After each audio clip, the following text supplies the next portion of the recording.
Crazy. 오늘부터 빅뱅은 학문입니다.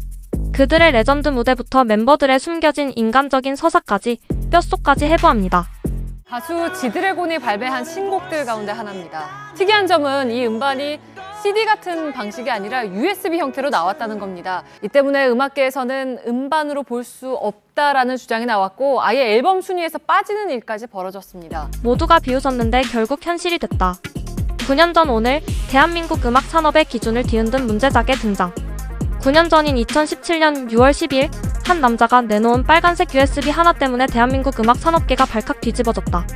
당시 한국음악콘텐츠협회는 이것은 음반이 아니다라며 차트 진입을 막아섰고 대중은 CD가 없는데 어떻게 앨범이냐며 거세게 비난했다.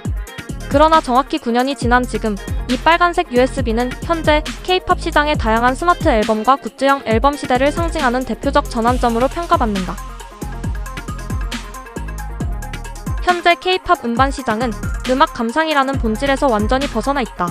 스트리밍 서비스가 보편화되면서 물리적 CD는 사실상 재생되지 않는 소장용 물건이 되었기 때문이다. 이에 따라 최근 기획사들은 가방, 키링, 인형, 반지 등 일상에서 들고 다닐 수 있는 기상천외한 형태의 앨범들을 쏟아내고 있다.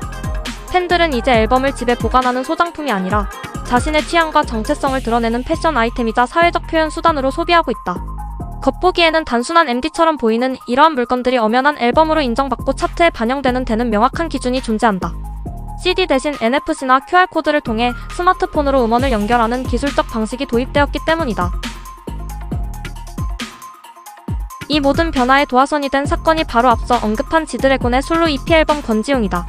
2017년 6월 8일 음원이 먼저 공개된 후 6월 12일 오프라인에 USB 형태로 정식 발매되었다. 앨범에는 타이틀곡 무제를 비롯해 인트로, 권지용 미들 핑거즈업, 개소리, 슈퍼스타, 아우트로 신곡까지 총 5곡이 수록되었다. 발매 직후 타이틀곡 무제가 국내외 주요 음원 차트 1위를 휩쓸었음에도 불구하고 오프라인 USB 매체 인정 여부를 두고 음악 산업계는 치열한 갑론을 박을 벌였다. 이 앨범은 외형적으로 지드래곤의 개인적 정체성을 표현하기 위해 권지용 A형 1988년 8월 18일이라는 문구가 각인된 특수 가공 USB로 제작되었다. 특히 붉은색 잉크가 손에 묻어나는 번짐 현상 때문에 초기 불량 의혹이 제기되었으나 당시 YG 측은 해당 디자인이 지드래곤의 유전자 DNA와 모태를 표현하기 위한 의도된 콘셉트라고 설명했다. 기술적으로는 USB 내부의 음원 파일 자체가 직접 들어있는 방식이 아니라 USB를 PC에 연결하면 전용 사이트로 이동해 시리얼 번호를 입력한 후 음원과 뮤직비디오, 화보를 다운로드할 수 있는 당시로서는 상당히 파격적인 링크 기반 디지털 앨범 구조였다. 그런데 우리나라 대표 차트라고 불리는 이 가온 차트에서는 앨범 순위에서 아예 빼기로 했습니다. 디지털에만 일부 포함이 되는데요. 주요국에서는 이걸 앨범으로 보고 있는 반면에 가온 차트는 앨범으로 보고 있지 않습니다. 업계에서는 이걸 어떻게 봐야 되느냐라는 논란이 벌어지고 있습니다. 네. 하지만 2017년 당시의 제도적 기준은 이 변화를 받아들이지 못했다. 이게 과연 앨범이 맞느냐, CD가 없는데 어떻게 앨범이냐는 보수적인 질문이 쏟아졌고 그 논쟁은 단순한 형식 싸움처럼 보였지만 사실은 결과적으로 보면 이 시도는 CD 중심 음반 시장이 변화하는 흐름을 누구보다 빠르게 보여준 사례였다. 법적으로 음반이 맞습니다. 그러니까 지금 보면 창작자도 그렇고 법적으로도 음반이 맞다고 하는데 정작 차트를 운영하는 쪽에서만 이제 다르게 보고 있는 거군요. 네. 당시 음악 기득권층에게는 CD라는 물리적 매체가 앨범의 절대 조건이었기에 지드래곤의 파격은 앨범의 정의에 도전하는 위험한 이단화처럼 여겨졌다. 한국음악콘텐츠협회는 저작권법상 저작물이 고정된 음반의 기준에 부합하지 않는다며 권지용 USB를 정규 앨범으로 인정하지 않았다. 음원 다운로드 링크만 제공하는 형태는 패키지 상품일 뿐 전통적인 의미의 음반이 아니라는 완고한 유권 해석 때문이었다. 이 결정으로 인해 지드래곤의 앨범은 발매 초기 가온 차트 주간 앨범 차트 집계에서 완전히 제외되는 불이익을 겪기도 했다.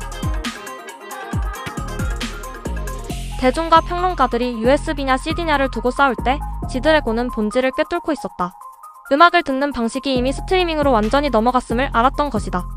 그는 정작 중요한 것은 세월이 흘러도 변하지 않는 음악과 콘텐츠 그 자체이며 CD는 그저 재생되지 않는 껍데기에 불과하다는 사실을 온몸으로 외치고 있었다.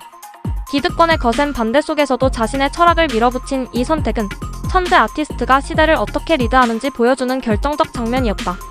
이후 시장은 빠르게 변화했다. USB 논쟁은 앨범의 정의를 둘러싼 대표적인 사례로 남았고 가온 차트 역시 변화하는 소비 환경에 맞춰 음반 인정 기준을 확대해 나갔다.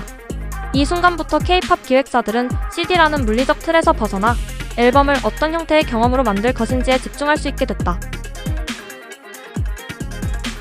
스트리밍 서비스의 확산과 팬덤 문화의 성장 속에서 앨범 소비는 단순한 음악 감상에서 소장과 경험 중심으로 이동하기 시작했다. 지드래곤이 앨범을 소리의 저장소가 아닌 소장하고 보여주는 물건으로 재정의한 지 9년이 지난 지금 K-팝 시장은 어떻게 변했을까? 현재 K-팝은 가방, 키링, 인형, 반지 등 기상천외한 형태의 앨범들이 쏟아져 나오고 있다. 패션 아이템으로 앨범을 소비하고 SNS에 인증하며 덕질을 당당하게 드러내는 지금의 힙한 K-팝 문화는 9년 전 그가 심은 씨앗에서 발화한 결과물이다.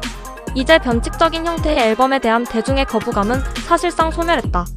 현 시점 시장에서 가장 중요한 경쟁력은 단순히 특이한 외형을 만드는 것이 아니라 해당 아티스트의 콘셉트와 세계관을 얼마나 설득력 있게 시각화하느냐이다.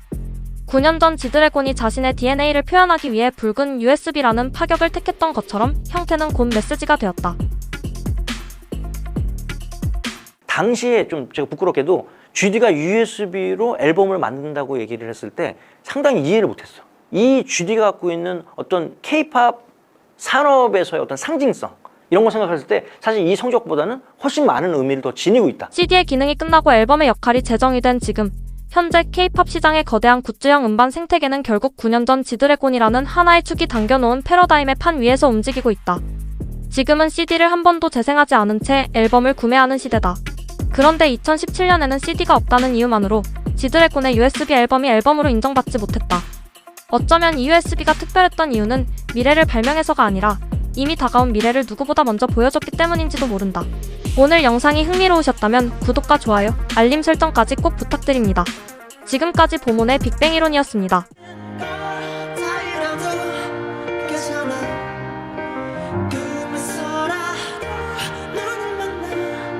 다시 살아